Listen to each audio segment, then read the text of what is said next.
I'm Isyander. And I'm Coda. And today we're going to be talking about the giant robots.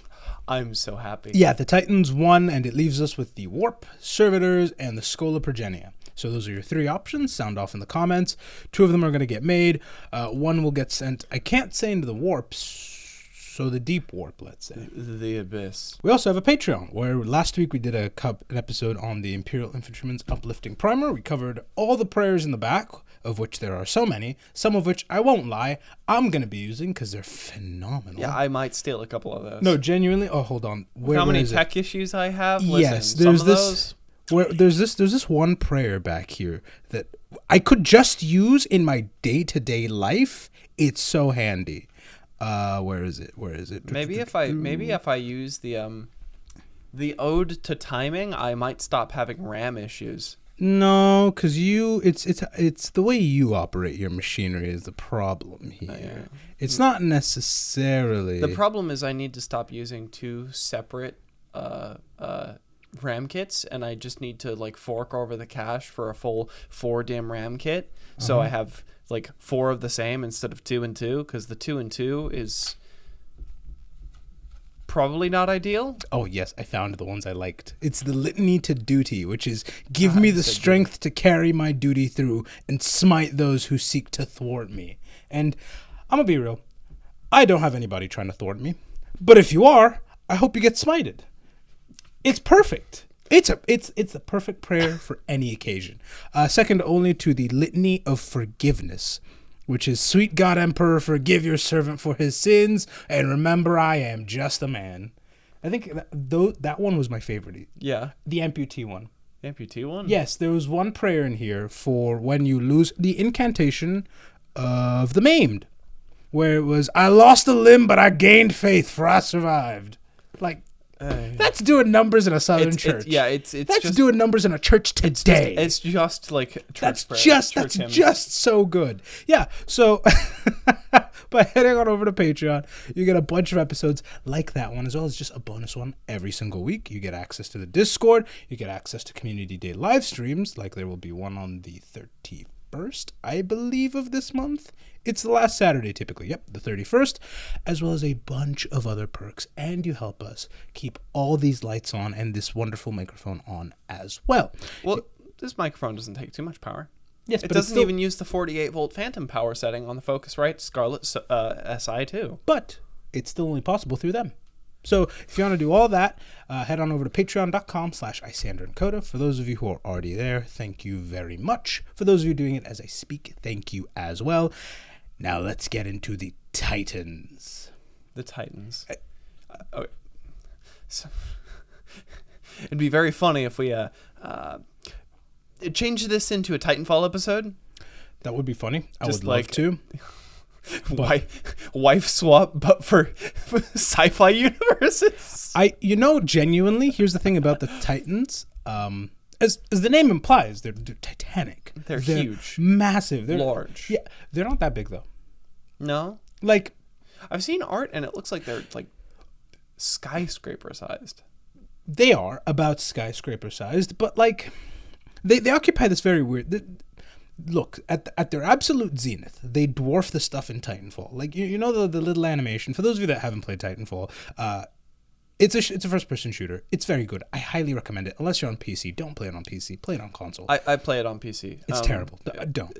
I've been told I sweat, and it's like, well, in order to play Titanfall on PC, you must sweat because everybody's sweating. Yes, no. And PC, there's also only like 5,000 of us left, so they're all very good at the game. But the basic premise of Titanfall is you run around, you gun people down, you call in a Titan, and it lands from the sky, and it's really cool. Awesome. And like, if you're bad with a Titan, genuinely, regular players can just kill you. It's kind of amusing in that way. You're not immune. Yeah. But the size differential between like a pilot and a Titan, it's massive, but it's still feasible, you know? Like, my favorite animation is the one where the Titan, like, you're running into it head first and like the cockpit opens and you just leap in effectively. It does a really good job of showing the size differential between them. My favorite is seeing when you run the catch one?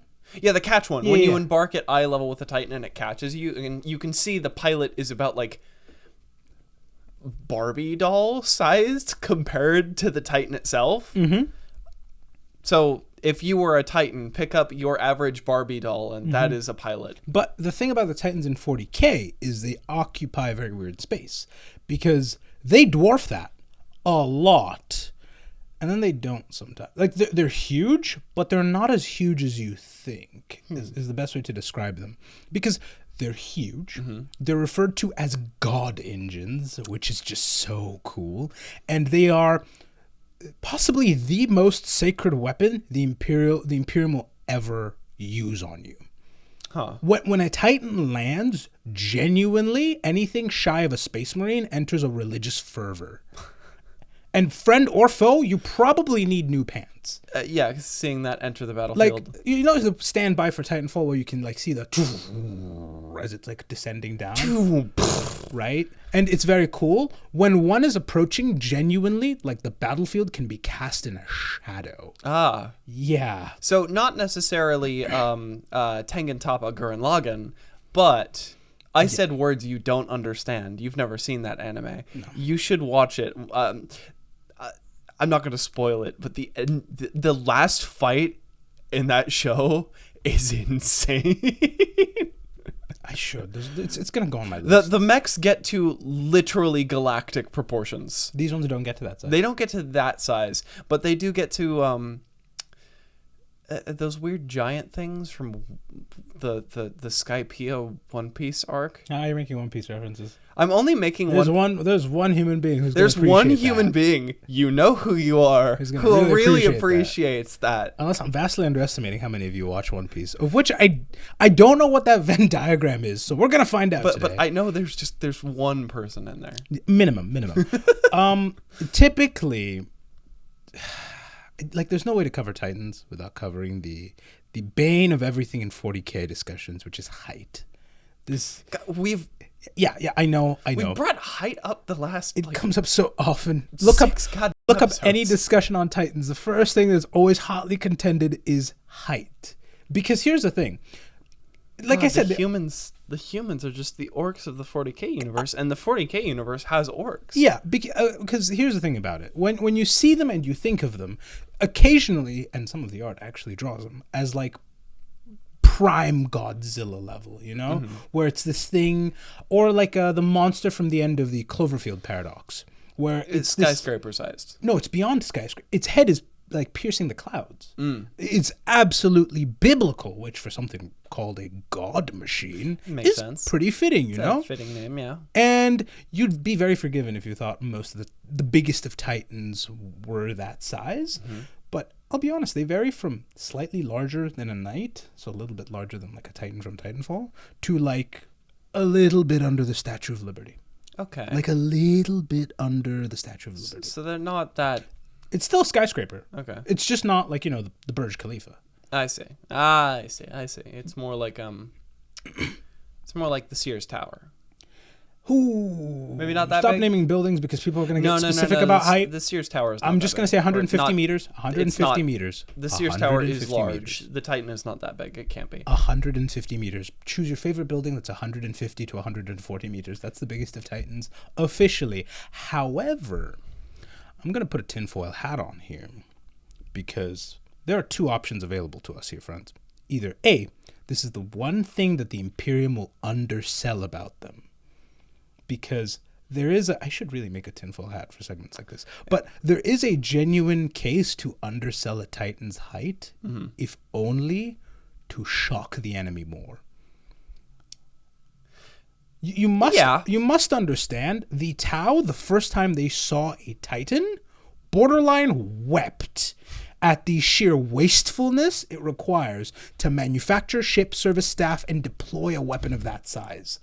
They looked at that thing and they were horrified. They looked at that thing, cried, runs on diesel, and then clung to their EcoBoosts. Yeah, pretty much. I'm not giving the Tau people fan shit. I love Tau. They have a very real psychological effect on the enemy, and the enemies do have their own Titans, don't get me wrong, but the biggest of Imperial Titans are something else to behold. I mean, there's like one piece of art that I've used a couple times. It's like an imperial like parade procession. Yeah. And you can see there's the Titans Titan with the church atop it. And it's so gargantuan. It's insane to see it scaled to like you can see a human, and it's like it's tiny. And you've gotten to the second portion of the tinfoil hat theory, the other alternative. Either the Imperium is underselling it on purpose, or, like everything in 40k, when you have that many writers and that many artists working across decades, it's going to be inconsistent. Yeah. Whatever the narrative needs, I'll be honest. And you're going to look at the art for this video and you will see it live. They vary in... Just don't look at the Titans in the art for this video. Look at the things around them for scale. Yeah. And you will notice, same model varies wildly in size.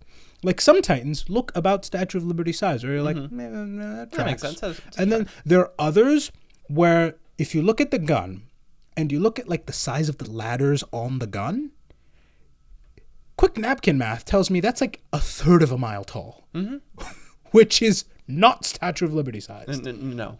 So they vary, and then there's all these processions where you see Space Marines next to them, and we all know how tall Space Marines can be. And do we? Yeah, it's like a confirmed thing. And Are you we see sure? them, yes, and you see them you see them next to these Titans off in the distance, and the Titans look monolithic. That massive. They're huge beyond belief. So you have the official height, which is about Statue of Liberty size, and then you have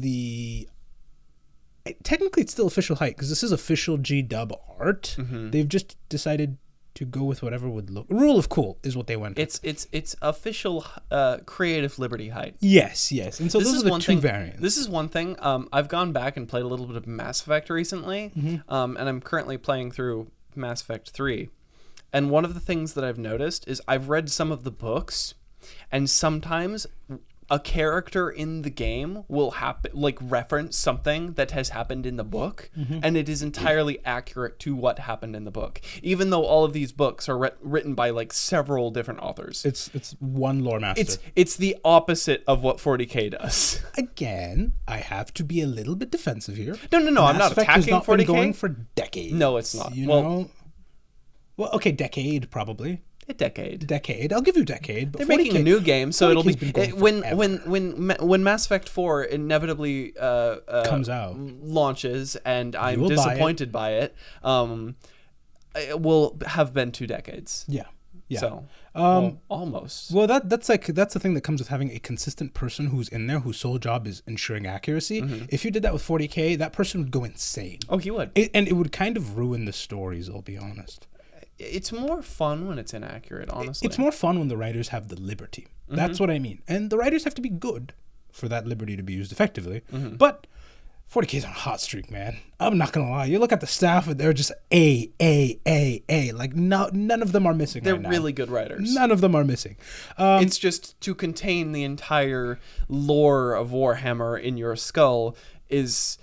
You'd need, I think 5 people. I think a team of 5 who this is your full-time job could really add consistency. Listen, you know the conspiracy boards with the red string everywhere, and usually they're associated with "you're insane, you got that all wrong." No, that's just what you would need to keep it all together, and you would be entirely correct. And I don't think it'd be good for it, but I could see it would help with some of the frustrations like this. But no matter what the size is, even if it's the shortest variant possible, it's still the Statue of Liberty running at you with subway train tunnels as guns.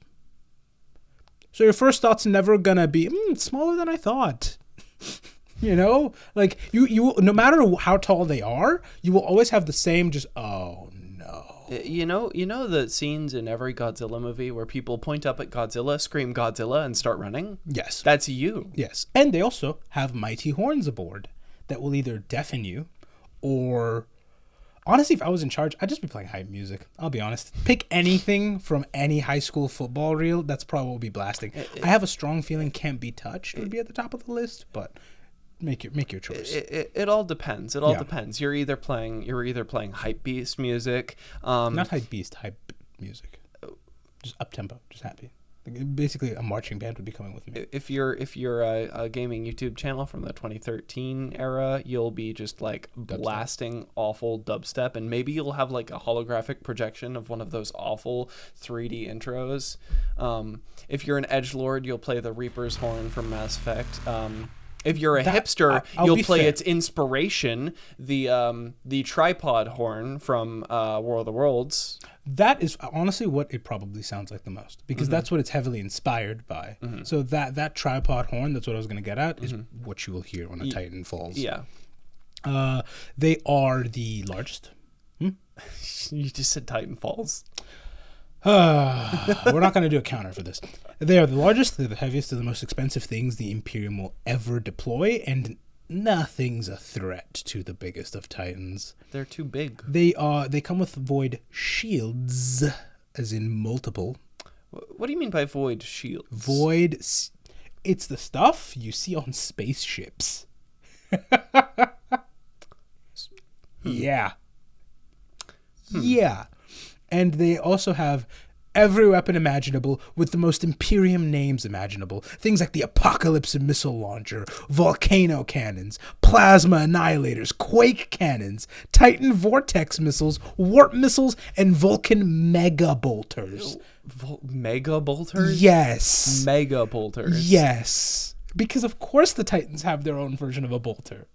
Of course they do. What does it shoot? Nuclear armaments? There is a certain point where this is no longer a bullet, but like a dumb missile. Yeah. You know what I mean? Yeah. Like this is just effectively a rod of God being dropped at me, but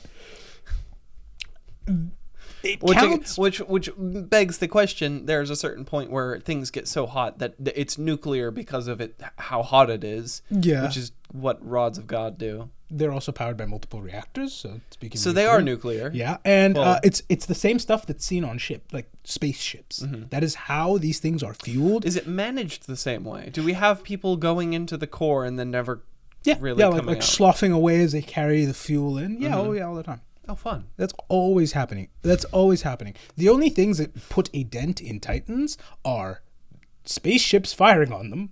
That's a real strategy to deal. A Titan has dropped. We need spaceships now. Nothing on the ground can deal with it. Yeah. Or the other factions' responses to Titans. Like the Orcs have the Gargants, the Tyranids have Bio-Titans, the Eldar have their own variants of Titans.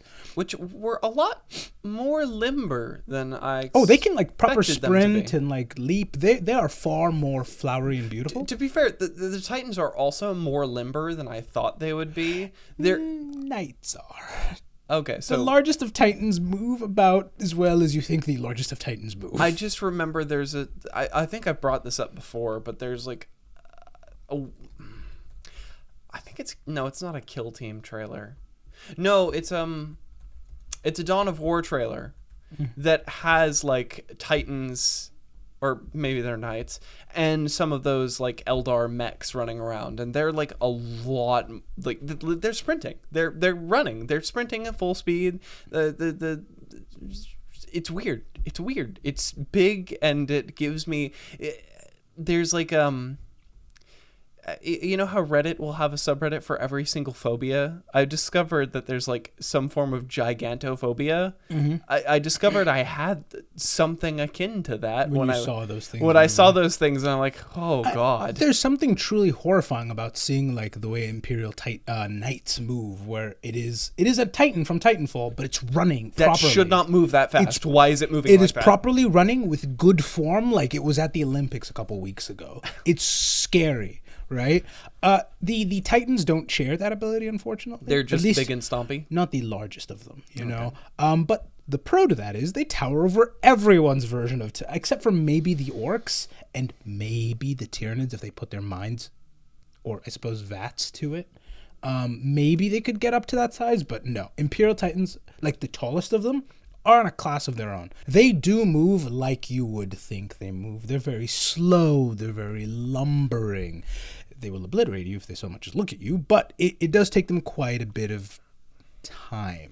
So we've crossed the difference between the Knights being like Titanfall mechs and the Titans being like Battletech mechs, where Titans in Titanfall are pretty like lithe, and yeah, look at the Ronin. That pretty much. I mean, they're not all like that, but that sums them up. They move like people do. Yes. Whereas the mechs in BattleTech stomp around, operate on basically tank steering, and they're not that mobile. Even if you dumb them down that much, they're still not. Like, the thing about the Titans is, while they do move like Titans, they do not have like the usual limitations given to things of that size. Mm-hmm. They don't have the typical like tank steering problem, turning around problem, tripping problem, really.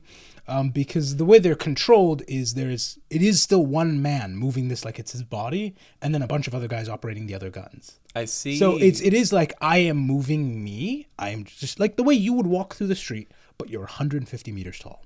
And you've got a bunch of guys on your shoulders, just like operating little 10 millimeter cannons. Yes. Or feet. Tall. You're tall. You're very tall. You are large. You are very large. The thing that's scary about them is, even though they move pretty slowly, I mean, some of their weapons, like the Apocalypse missile launcher, is... That has to be a nuke.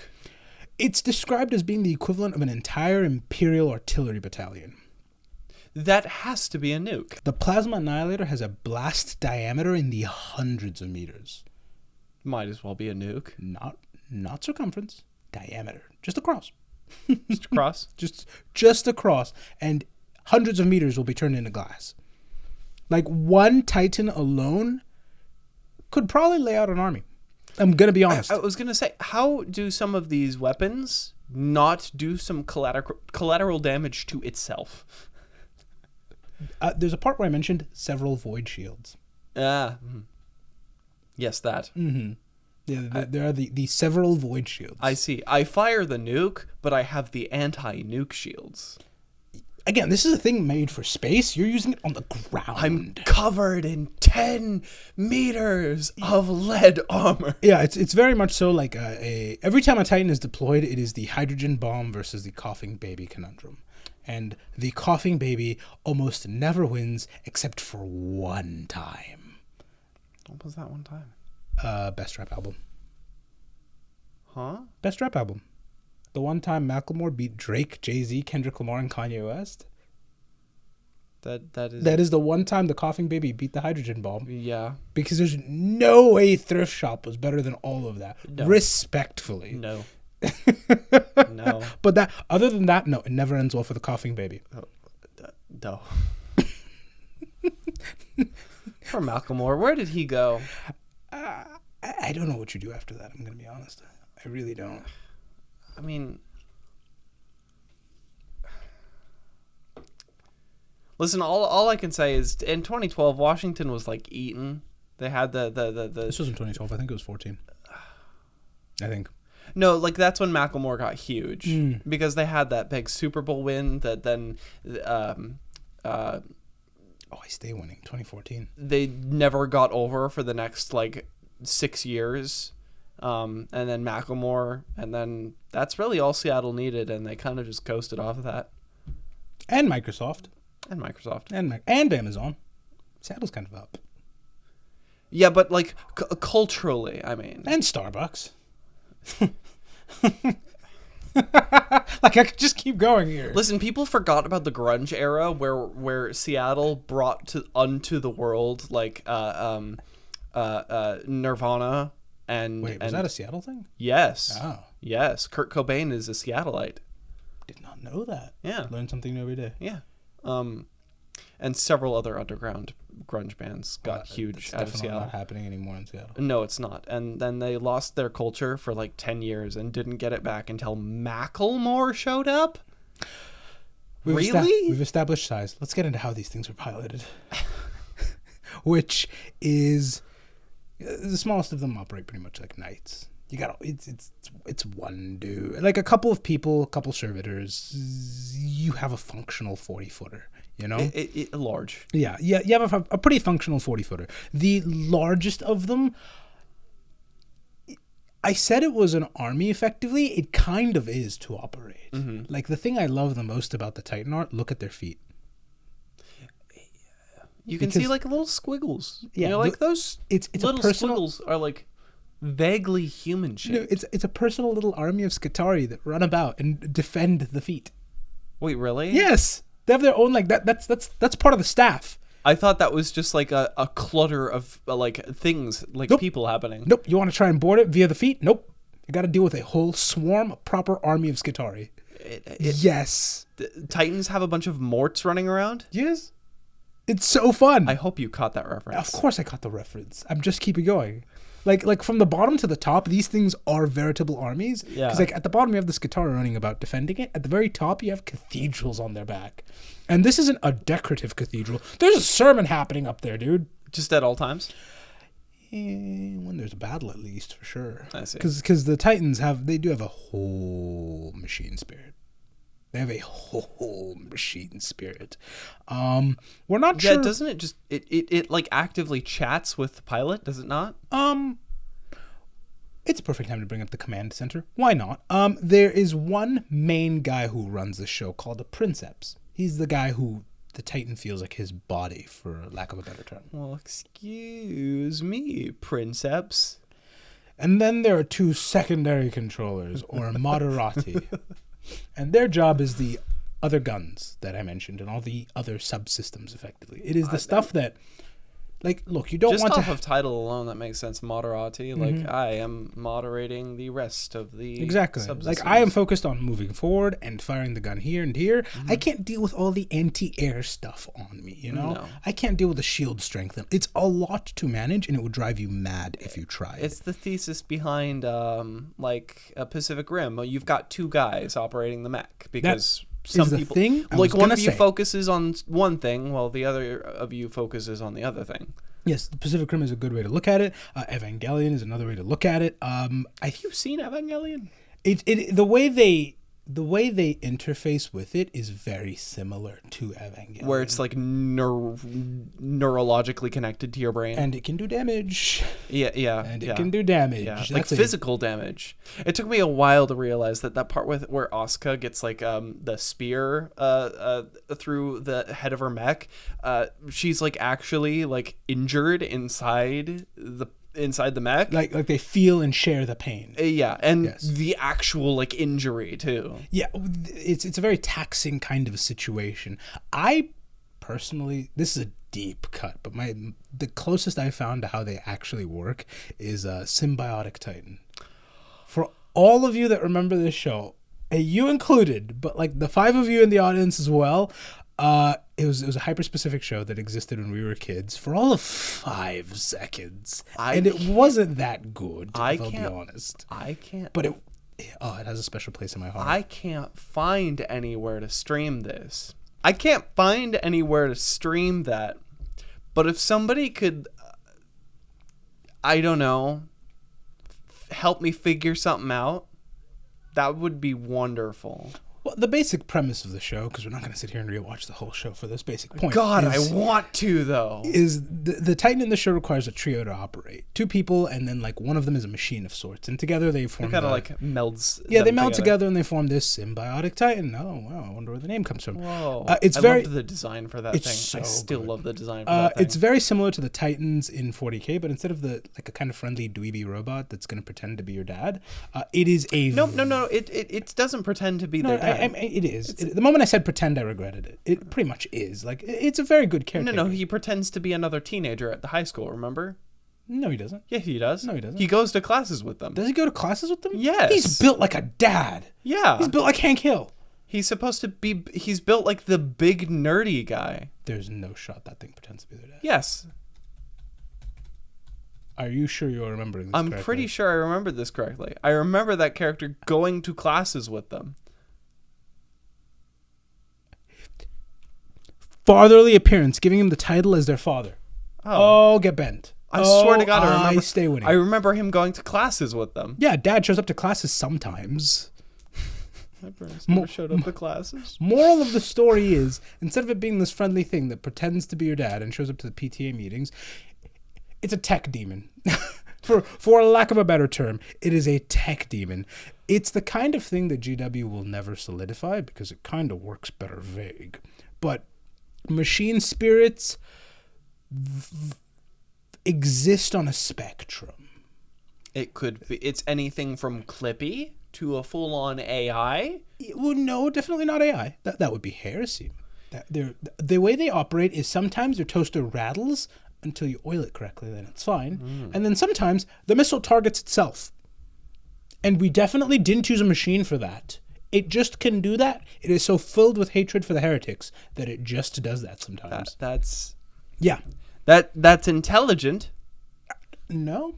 That's not abominable intelligence. That is just the machine spirit opting to help us save it. And so these machine spirits exist in everything in 40k to some extent, right? Like I said, rattling toaster to self-guiding missiles that definitely just did that out of hatred and nothing else. I now want to install Clippy on my toaster. That wouldn't work out correct. Oh, there's some toasters with screens now, so that could work. Titans are I think the height of the machine spirit, I'm struggling to think of, maybe the machine spirit aboard ships could be bigger. There's one specific machine spirit I know that is more cognizant, and it's aboard a world eater ship. But that's it. The most cognizant machine spirit is aboard a world eater ship. We'll cover it whenever we get to Angron, but yeah. Oh yeah. It's funny. It's so funny. The image that comes to my mind is a very like prim and proper, like kind of like a Jeeves character who's reciting soliloquies aboard his ship, while you just have a bunch of guys dressed in red screaming at the top of their lungs in a frenzy over some form of meat. Well, you must remember, the main thing that happened in the World Eater ship is it just started pouring red out of everywhere. Like, it was just a real problem. So you're not too far off from the real thing there, but we'll get to that a different day. That doesn't matter today. What matters is I don't think I can think of a machine spirit that is more aware and difficult to tame than that in a Titan. It is a 10 on the scale. They have personalities, they have wants, and the older the Titan is, which usually directly correlates to its size, funnily enough, the stronger this spirit is. Would you say this spirit is intelligent?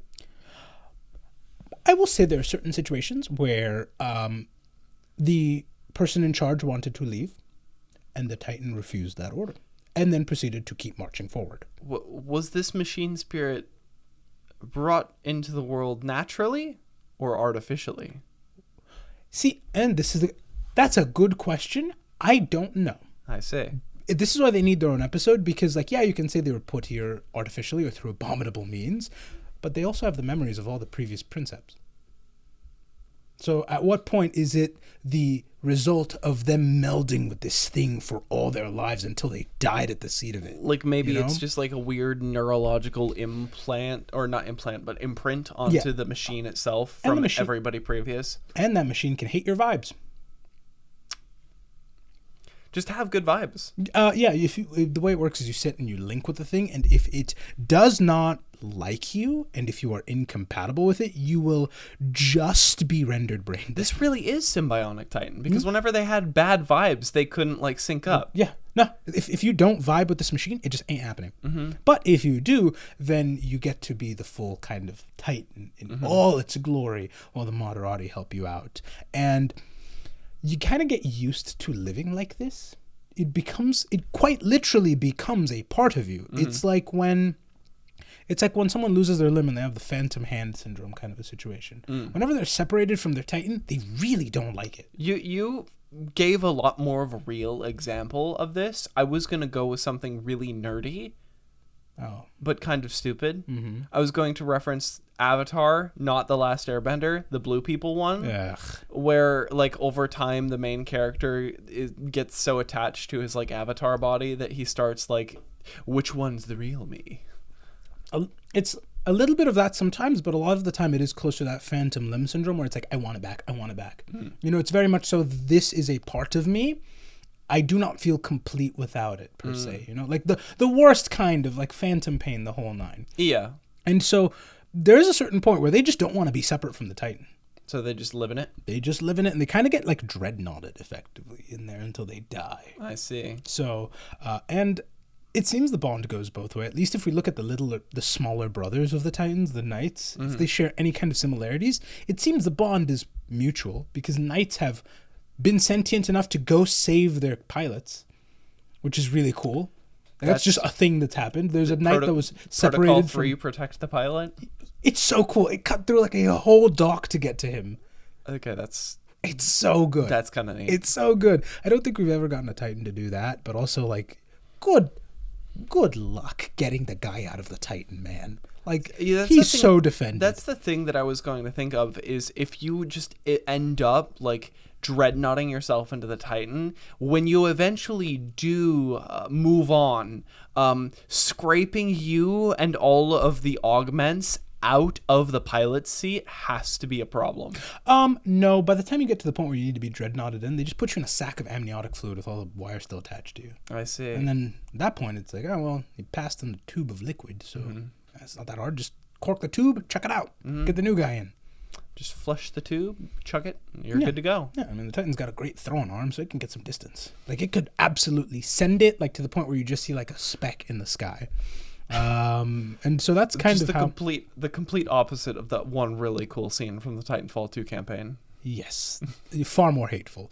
Far more hateful. They are all the Moderati are also plugged in as well, but nowhere near to the same level. I'd imagine like you have the one head honcho and like you just operate the auxiliary systems. Like I control the movements of this thing. You control the like.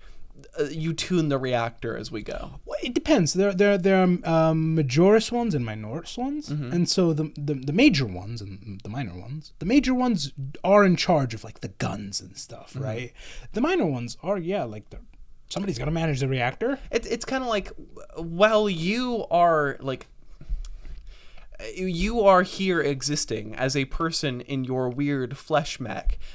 You don't necessarily operate the beating of your heart. There's like a subsystem in your brain operating that. Exactly. You don't, until now you're thinking about it, you don't manually control your breathing. Until now. You're doing it now. You don't do that. It kind of just automatically happens for you. That's the role they fill. Until you think about it, which you are now. Stop. That's the basic role they fill, except, in a machine there's way more stuff going on. Obviously, being linked through a machine together mentally means you're really, really close. And typically, you kind of got to swap them all out, like just clean slate it. Yeah, once the pilot dies, the rest of the crew kind of just gets filtered out. Yes. And that's the modern way they are run. However, this is very taxing. This requires a lot of people. If you go back to when they were made, it looks an awful lot like they were meant to be piloted by artificial intelligence. Now, the only record of that we have is one slightly insane Titan who was lost in the warp for a while. So not a great narrator. The Titan was still able to speak for itself, which means... Yeah. It was also possessed by demons. So. Don't forget that. Okay, it did have a couple of demons. The Titan speaking? It was a Titan speaking. Okay. Probably.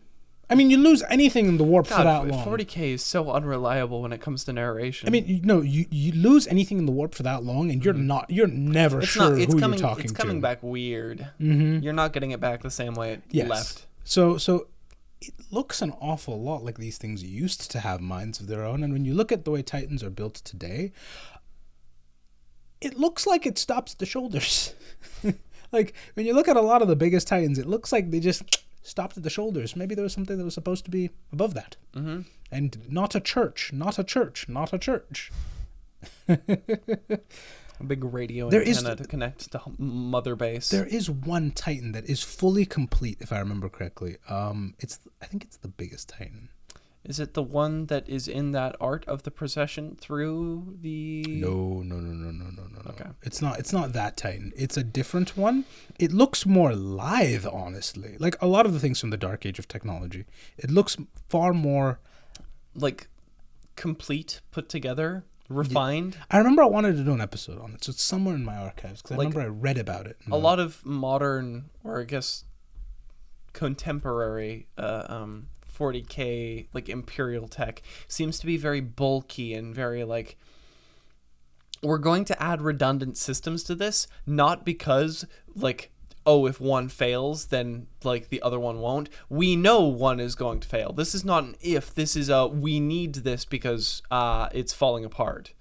Yes, that is precisely correct. Like, the human technology is only, like, a step above the orcs. I will give them more credit than that. Yes, hold on. It was the Castigator Titan. That's the one. Which is such a good name. Such a good name. Awesome yes, name. Look, that's the Castigator compared to a regular Titan. Yeah. And you can see where it's like, that looks like... Mm-hmm. It looks like you just kind of snipped off a little bit from the very top. And you strapped a church on it. Yes. The Castigators are a whole thing, though. There are not many of them, pretty much. Well, there's a reason I'm not going to mention them. I think you can count on one hand the number of these that exist. Considering it's pre almost everything important in 40k. Well, all of them are that. But I think the main thing why you don't see many of them is their full name is the Castigator-class autonomous bipedal weapons platform. Aha, there's one word in there that is very... destroy it now. Yeah. So there's a good reason to be afraid of those ones. I really want to do an episode on them. Are they still autonomous, or have they been like, okay. Who do you think is letting us know that they used to be autonomous? Who? Who? Who? Who indeed? No, who? A Titan that was lost in the warp? Ah. So they may still be autonomous. They may... Maybe. There's not many... Anything coming out of the warp is... There's so few of these. It's like your car gets stolen, and suddenly you get it back, and the cat's been removed, has been lowered by 5 inches. Somehow you only had like 3 inches of ground clearance. The front bumper is completely gone, and just everything is so gross. Yeah. They were built back in the day to deal with something that, frankly, does not get explained, if I'm going to be honest. They're these things that are called, I'm going to name them because it's a Titan episode, it does matter, Psi Carnivora. There are 2 sentences about them. Period. Just 2? 2. Just 2? Dos. Just 2. That's it. But apparently, they were bad enough that you needed Titans to deal with them. So we're talking about kaiju here.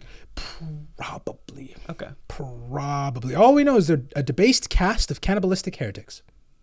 So do with that what you will. Okay. Yes. So literally every enemy in the 40k universe. Yes. Moral of the story is it was bad enough on Mars that they needed giant robots to deal with it. I want books on this, obviously. We don't have any, sadly. The Emperor did his whole routine, showed up, hey, I'm the Emperor of Mankind, definitely not a god, but ignore the halo above my head. Is this when he deals with the whole Void Dragon situation? Or is this... This is... We're not... This is... It's a Titan episode. Irrelevant. Listen, you say Void Dragon, I'm like, dragons are big, so maybe a Titan assisted him with that, at least? No. Like I said, Titan episode, fully irrelevant. Okay. Mm-hmm. It's unfortunate. And they were signed on to work with the Space Marines after that, because they don't have any more of those things to deal with on Mars, and... I'll be real. Space Marines accompanied by Titans, good luck. I don't know of many threats that frankly deserve that, if I'm going to be honest. You're kind of winning. That's a winning combination. Yes, and it throughout the Great Crusade, it proved to be just a purely winning kind of situation. Anytime they showed up, it was a victory with ease and gusto. And it brings me to one of the few complaints I have about the Titans, which is they did work with Space Marines. And there are really, really techie Space Marine legions. I'm a little infuriated we didn't see more of that, like, integration into them. Like, the Iron Hands don't have much to do, frankly. They could become, like, Titan specialists. A Space Marine Titan specialist? I would love to see that. Yeah, but then here's the thing, is you run G-Dub into the problem of the Space Marines are supposed to be big, bulky guys who hit you very hard because they're big, bulky super soldier guys. Why would they be in the Titan? Maybe they just modify them. Maybe it's the same way where you have, like, some Space Marines who field very, very fast land vehicles, you know? It's not necessary. It doesn't take away from the fact that they're massive Marines who are going to absolutely rip through you. It just augments it, you know? And so maybe you have Space Marines who field Titans. And that is a very neat little... Look, I'm just trying to give the Iron Hands a job here. I'm just trying to get them employed. They've been on unemployment for far too long, kind of just being bums. It's kind of like no. I can see GW's like problem with doing that is they've built these characters to be warriors through and through, at least in appearance. Like they don't need the Titans. They don't. And they have dreadnoughts whenever they do need to be interred in something. Well, what I was going to say is like multi-classing them into an artificer seems a bit counter to the identity that they've tried to build into them. And also does kind of rob the Titans of their identity as well, because now it's just, that's another thing to do with Space Marines. Great. You know, and so for those who don't like it and want Titans as their own thing, I see the appeal. I do see the appeal. All Space Marines. Oops, all Space Marines everywhere. But they have their own legions as well. The Titans do have their own legions. They're pretty much like the Knight houses, where they have their own colors, their own heraldry, their own fun names, often in Latin, and I would say their own jobs. But Titans really only have a couple jobs, you know? See that big thing over there? Yeah. Get it. And also, they only have, like, again, because of the scale of this thing, because of the logistics of this thing, because of just what it is, there are not many different patterns or battle doctrines you could really use with this thing. Like, you're not ever going to make a fast colossal Titan. No. That's just not happening. It's just... So just throw more guns on there. Yeah. You know, that's what it's for. It's a heavy mech. Why would you make it go fast? Put heavy weaponry on. You physically can't armor this thing more, so just put more guns on it's kind of a very... We have figured this out. We figured out a way to bring pretty much cataclysmic violence anywhere we want with Amazon 2-day shipping. You don't need to improve that. You just change the paint scheme and you drop it off somewhere. But see, here's the thing. Amazon 2-day shipping would be so much more, like, just awesome with a 50 cal cannon on it. And that's what they do. At least that's the most popular arm, the one you will see art of all the time. They're the militarum, and they're all kind of put up into divisions. So that's their main job. The thing I like the most about them, other than the fact that they will always get all the art and all the cutscenes and all that fun stuff, is this is the one where you will just casually hear, we have 50 in reserve, in reference to Titans. 50 in reserve. Now, they can't ship them all to one battlefield. Nothing needs that. But yeah, it sounds like a logistical. But they do have one job, and they do have spares. Which is something to be said, because these things are not common. Yes. Not common in the scale of 40k still means there's a lot of them. You know what I mean? Like, how many reasonably are there? Are we talking in the thousands or the hundreds? I'd say like 5 digits. Oh, okay. I'd say like 5 digits, probably. Okay. I don't want to say more, because as with everything in 40k numbers-wise, how many are there? However many the writers need. That's what it boils down to at the end of the day. I could sit here and give you a hard number. Tomorrow, they want a 500 v 500 Titan battle, and it just can happen. Which would be very cool to see. So it's however many the writers need, and or however many models they can sell is what matters. Next up are the Divisio Mandati, and they are door by door. Because God loves Mormons, and he wants some more.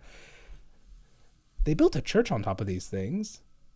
They can walk. They gotta use it. So yes, there are sometimes you'll be minding your business, farming, and a Titan will drop just to tell you about its Lord and Savior, the Emperor of Mankind. I would say probably less polite than a gentle knock on the door and would you like to talk about our Lord and Savior? Mm-hmm.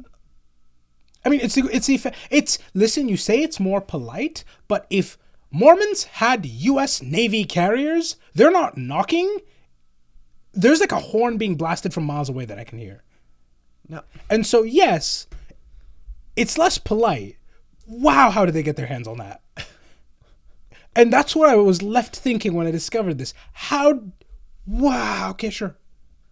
Of course they'd use them for proselytizing. Of course. Why wouldn't the Imperium do that? It is the Imperium. Yep. And then there's the R&D department. These ones I do like by virtue of how do you service a Titan?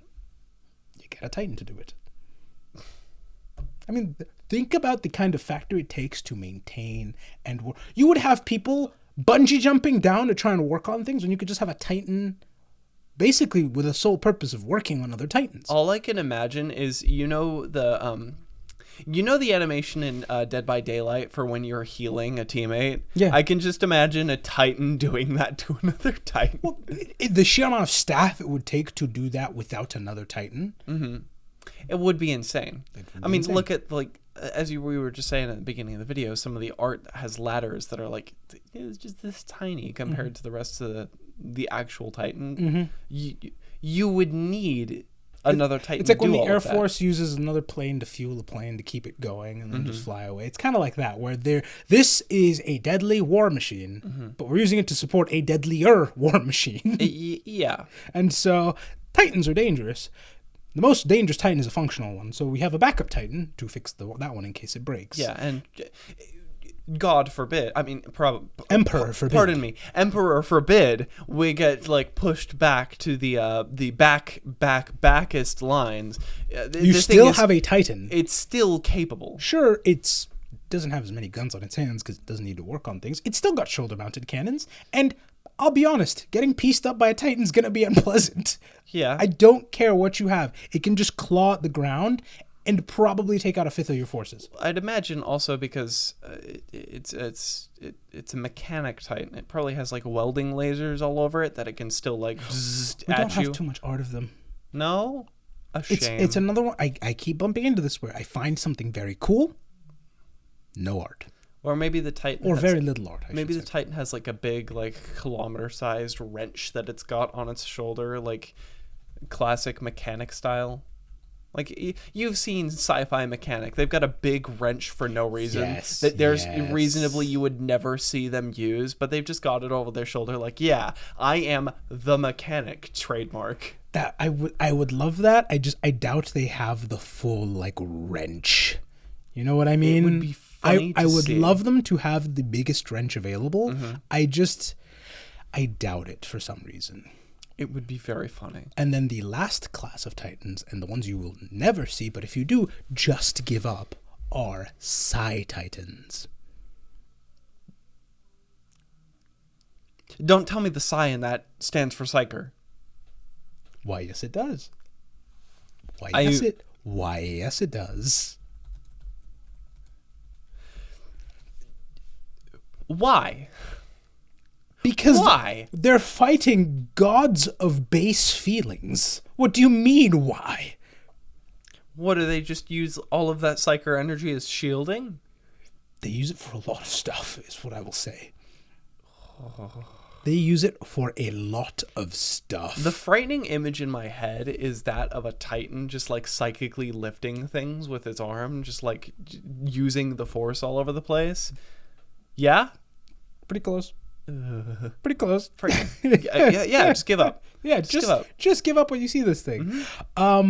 These classes are kind of doing their own thing, this whole song and dance during the Great Crusade until the Heresy happened, and a good half of them went traitor, which is where we get some of my favorite scenes of the Titan v Titan clashing, you know, and that's where you really get to see the lumbering speed they tend to move with, but the devastating firepower they wield. Yeah, you know, like I love the Horus Heresy trailer where you see a Titan felled by a weapon from a ship. And that's the only way they managed to knock that thing out. Yeah. They are massive. The only way you deal with Horus deploying a Titan is you deploy one of your own. Yeah. And if you don't, you are screwed. It's kind of over. Yes. Just give up. They actually had a pretty good role in the Heresy. They were constantly kind of in the background of various fights. But one shot Lorgar in the face and then got benched by Angron. So that was kind of a big deal. This had to Both of them got better, by the way.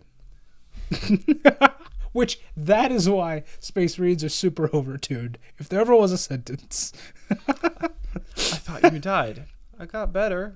Well, okay, to be fair, and this was not the massive Titan that did this. It was one of the smaller ones. I was going to ask, it couldn't have been one of those like almost kilometer tall. Yeah. And to be fair, Angron ripped every single part of his body doing that. Like, this took his everything from probably one of the strongest Primarchs. And he still ripped this is like when your kid is stuck under an F-150 and your mom squats it, immediately just keels over. Well, I was going to say this is Angron applying your like the Max Olympics Oh, yeah. This is Angron This doing that. This is Angron's theoretical maximum before he did his whole song and dance. And then shattered everything. Yes. And again, he didn't like full squat it either. He just made it wobble a bit and lifted its leg. But still, that's so much. That's a lot of, yeah. It's a lot. It is... It does a good job of showing the terror that these guys can be. But also, again, small Titan. A small Titan. So a big one could have done the job. Yeah.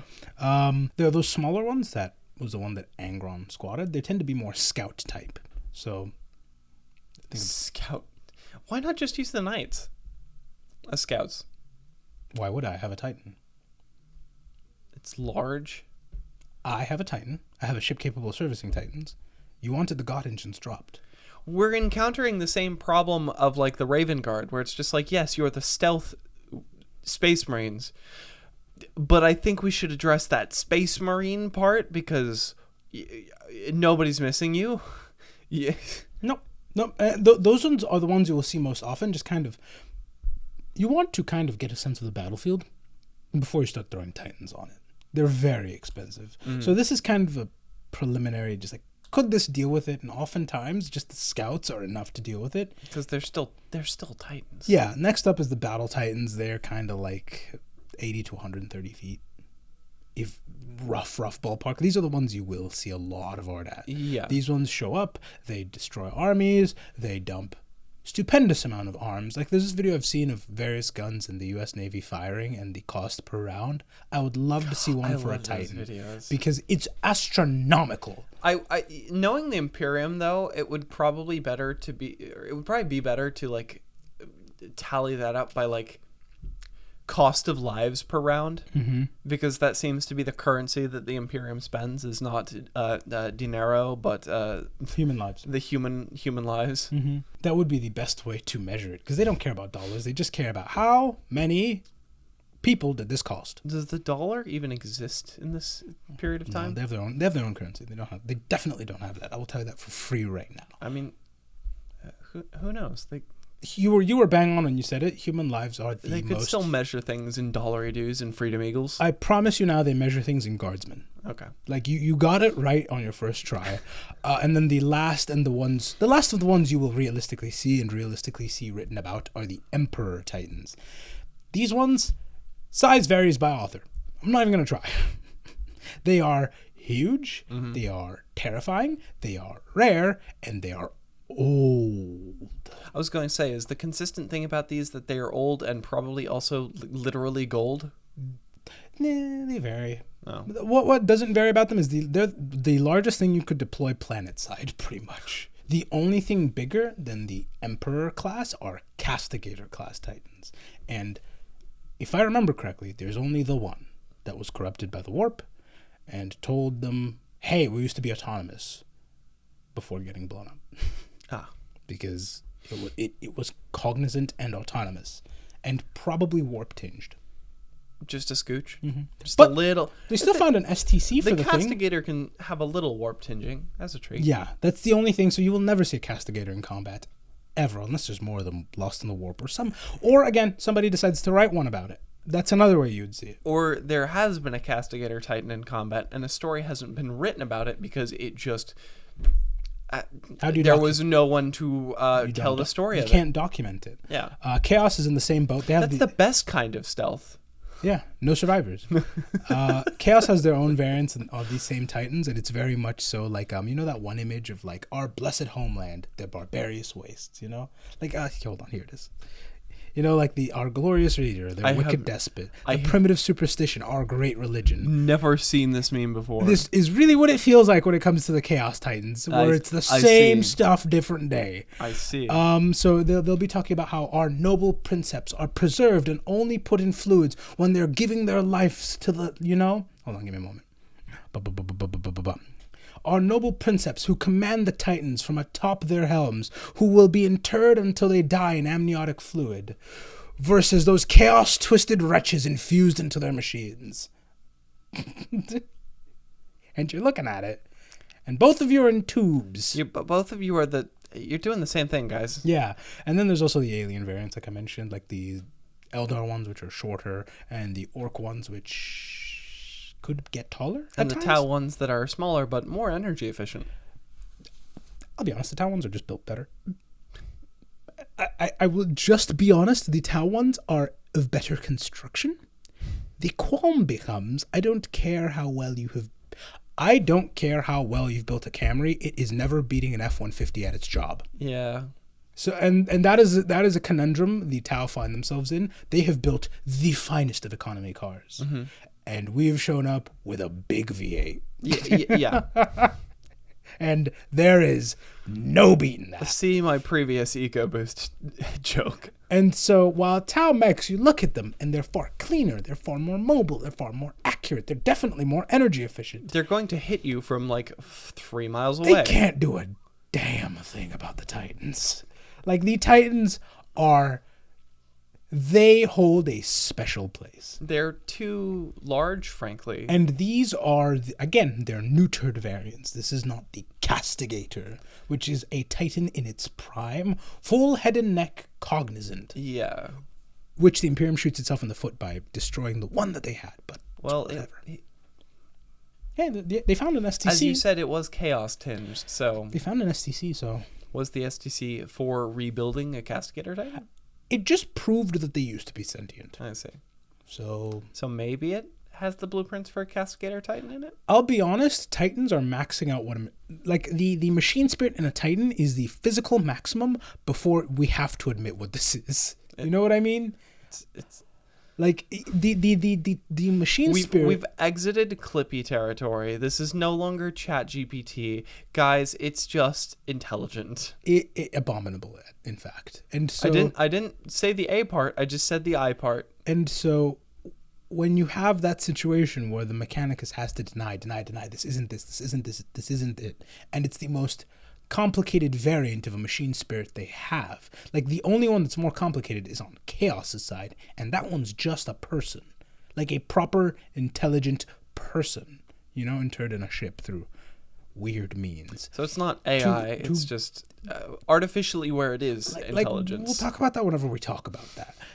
The castigator breaks that, because the castigator is so intelligent that no human could operate that. You genuinely need to leave it to do its thing. Yeah. And there's no way they're reconciling that with their current beliefs. No. So the Imperium will continue to shoot itself in the foot. But I got to turn it over to you. What do you think of the God engines? Frighteningly large. But again, the humans, we're just a step above the orcs. We're so focused on height. My God.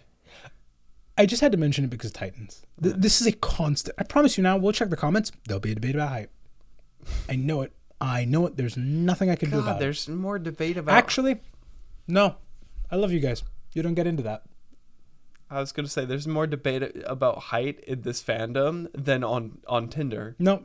I love the fandom because I've the one time I saw somebody bring up height, the answer they got was tall. Tall. How tall is this thing? Tall. And that's my favorite answer I've seen. It's large.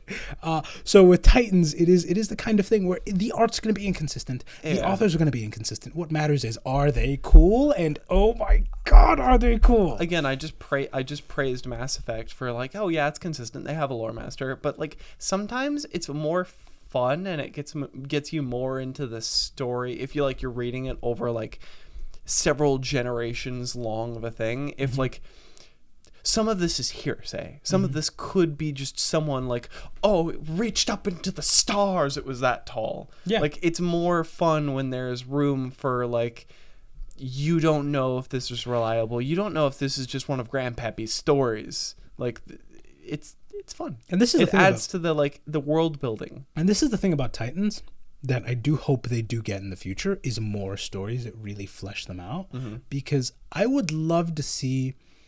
Because we've seen what knights do, the slightly smaller giant robots, when they're just on a world unsupervised, where they genuinely there's all kinds of art of knights doing basic agrarian tasks because it can plow a whole field in 5 seconds. That's one weird mech trope that I really like. I love the repurposed mechs in the swords to plowshares mechs. Exactly. I love there's a specific piece of like Titanfall to Apex Legends art, where it shows some of these Titans repurposed as farming equipment on some frontier worlds, and it's really cool to see. It's really upsetting because like I really wish they would make Titanfall 3, and like Apex feels like a spit in the face a little bit. It's just because you don't like battle royales. I don't like battle royales, and I really hate how free to play games are monetized most of the time. So but yeah. Anyway, I do like that aesthetic of just like swords to plowshares. This used to be like a great war machine, and now it's like plowing my fields. I would love to see the effect of, oh, whoa, we found a Titan on like a medieval world, effectively. An odd thing, and I know I'm kind of weird for this. I think the piece of Titan, or maybe this could even because Titan's machine spirits are a little bit more obtrusive than knights. Very much so. I would love to like see a psychological horror story of like somebody hitting that meld point of like losing themselves in the machine, of like, where do I stop and the machine begins? And I no longer know. Yeah, like that does seem like it's very cool to describe. Like, oh yeah, this guy gets so ingrained into the machine that it's like it eventually becomes part of him. But that would be like a traumatizing experience. But I would love to see somebody like delving into that. Going through that process. I would also love to see different takes on Titans, I'll be honest. Like, I want to see an in-depth... Give me a Zancian Titan where there's a labyrinth atop of the thing. Come on. That'd be funny. Come on. That'd be funny. I'd be game a for that. Zancian Titan where there's more room on the inside of the Titan than you see on the outside. Yes, that kind of stuff. Titans have a lot of potential that I don't feel is used, but I also understand why it's not used, because, man, how do you beat that thing? You just kind of don't. And they Slaneshi Titan, where it's got a ball gag. They do serve a good role in combat of the final note, the Hail Mary pass, the yippee-ki-yay. This is the most we have. You are not beating this. Yeah. And I've always loved how the Tau react to when they see that of, God, that's so wasteful. What are you doing? All right. All right. That's certainly a problem. So my only complaint about the Titans is I want to see more of them, but also I recognize why I won't, and I'm okay with that. Have them end more battles. I don't know. I would love to see them. I'd love to see them. Like I said, a psychological horror book about like melding with a Titan, I think would be very cool. There are a lot of avenues that they could go with that. I would accept if the Tau got their hands on them. I would love to see what they somehow manage to knock down a god engine, and then we have like this.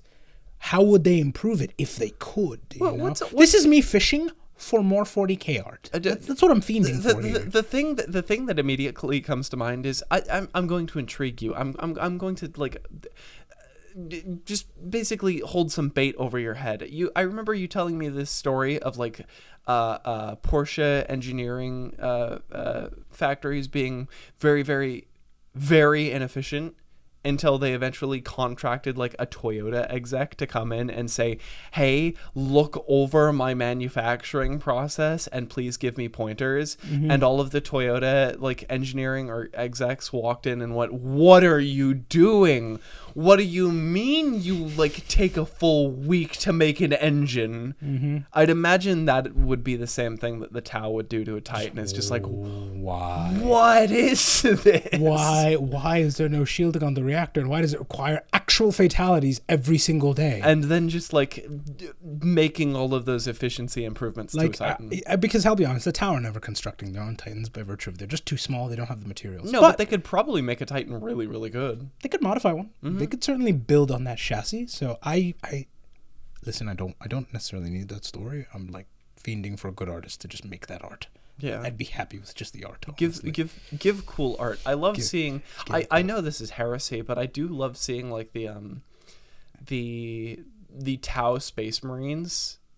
There are a couple artists out there. Who've done Tau Space given Marines. Them really, really cool looking armor designs, and it intrigues me. I would love to see more Imperium stuff converted to Tau stuff. But also, again, I love the Tau because they give good perspective on the Titans, because there are several. There's the time they see them and they go, "What? How are you? Why? What is this?" And then, if I remember correctly, there's a time a Tau hides behind a Titan, assuming it's cover, and then it moves and they freak out. It's like, oh, this is part of that. This is not supposed to be fieldable.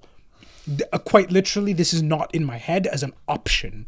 I love that reaction of, what do you mean that mountain's moving? It's very funny to see the characters whose entire gimmick is we make big mechs Not fathom the biggest mechs. getting the gigantophobia at things. And I don't think they've actually ever seen the biggest of Titans. I think they've only ever seen... Castigator?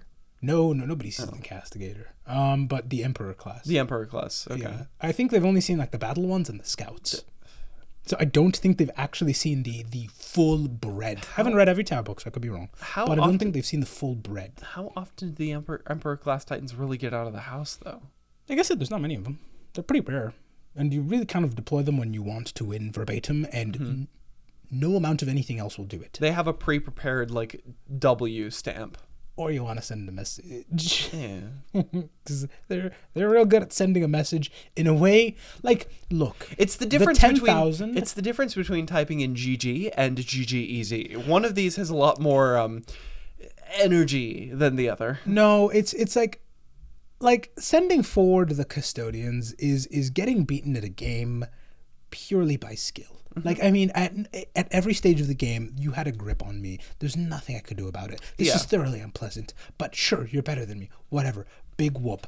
A Titan beating you is like every kill you suffer in game, your screen shatters a little bit. Like your rig permanently actually gets damaged. It takes damage. It takes damage. It is so just... Why would you feel the need to do this? Why would you do this to me? Please stop doing this to me. Yeah, exactly. And so that is why I love the Titans. They are excess incarnate for the Imperium. And I'm here for it. We will see you guys next week for the follow-up episode on the Titans, as well as whoever wins the poll. Is there a sneak peek on what this is going to be, this follow-up on the Titans? There'll be more chat about the Side Titans. That's what I'm gonna say. I'm intrigued because listen, I always love a little bit of like psychic in my sci-fi. Psychic mechs is something that I don't think there's a lot of potential there I've ever seen before, and we will cover that all. Thank you as always for tuning into this episode, and thank you for being